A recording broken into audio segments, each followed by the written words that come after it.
ಇಂದು ಕಲಬುರಗಿ ಜಿಲ್ಲೆಯ ಜೇವರ್ಗಿ ತಾಲೂಕು ಬಂದ್ಗೆ ಕರೆ ನೀಡಲಾಗಿದೆ. ಅಖಿಲ ಭಾರತ ವೀರಶೈವ ಮಹಾಸಭಾದಿಂದ ಬಂದ್ಗೆ ಕರೆ ನೀಡಲಾಗಿದೆ. ಇಂದು ಕಲಬುರಗಿ ಜಿಲ್ಲೆಯ ಜೇವರ್ಗಿ ತಾಲೂಕು ಬಂದ್ಗೆ ಕರೆ ನೀಡಲಾಗಿದೆ. ಅಖಿಲ ಭಾರತ ವೀರಶೈವ ಮಹಾಸಭಾದಿಂದ ಬಂದ್ಗೆ ಕರೆ ನೀಡಲಾಗಿದೆ. ಬಾಲಕಿ ಮಹಾಲಕ್ಷ್ಮಿ ಆತ್ಮಹತ್ಯೆಯನ್ನ ಖಂಡಿಸಿ ಬೃಹತ್ ಪ್ರತಿಭಟನೆಯನ್ನ ನಡೆಸಲಾಗ್ತಾ ಇದೆ. ಬಾಲಕಿ ಸಾವಿಗೆ ಕಾರಣರಾದವರನ್ನ ಬಂಧಿಸುವಂತೆ ಆಗ್ರಹಿಸ್ತಾ ಇದ್ದಾರೆ ಪ್ರತಿಭಟನಾಕಾರರು.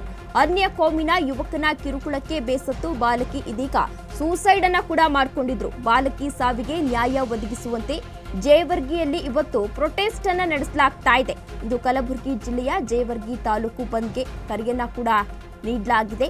ಅಖಿಲ ಭಾರತ ವೀರಶೈವ ಮಹಾಸಭಾದಿಂದ ಬಂದ್ಗೆ ಇವತ್ತು ಕರೆಯನ್ನ ಕೂಡ ನೀಡಲಾಗಿದೆ. ಬಾಲಕಿ ಮಹಾಲಕ್ಷ್ಮಿ ಆತ್ಮಹತ್ಯೆಯನ್ನ ಖಂಡಿಸಿ ಬೃಹತ್ ಪ್ರತಿಭಟನೆಯನ್ನ ಕೂಡ ಇವತ್ತು ನಡೆಸಲಾಗ್ತಾ ಇದೆ.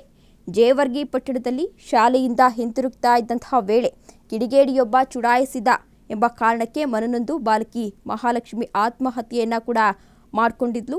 ಅದನ್ನ ಖಂಡಿಸಿ ಇವತ್ತು ಕಿಡಿಗೇಡಿಗೆ ಜೀವಾವಧಿ ಶಿಕ್ಷೆಯನ್ನ ವಿಧಿಸುವಂತೆ ಜೇವರ್ಗಿ ಬಂದ್ ಅನ್ನ ಕೂಡ ಮಾಡಿದ್ದಾರೆ. ಪ್ರತಿಭಟನೆಯನ್ನ ಕೂಡ ನಡೆಸ್ತಾ ಇದ್ದಾರೆ. ಆತನಿಗೆ ಆದಷ್ಟು ಬೇಗ ಶಿಕ್ಷೆಯನ್ನ ಕೊಡಿಸಬೇಕು ಎಂದು ಪ್ರತಿಭಟನೆಯನ್ನ ಕೂಡ ನಡೆಸ್ತಾ ಇದ್ದಾರೆ.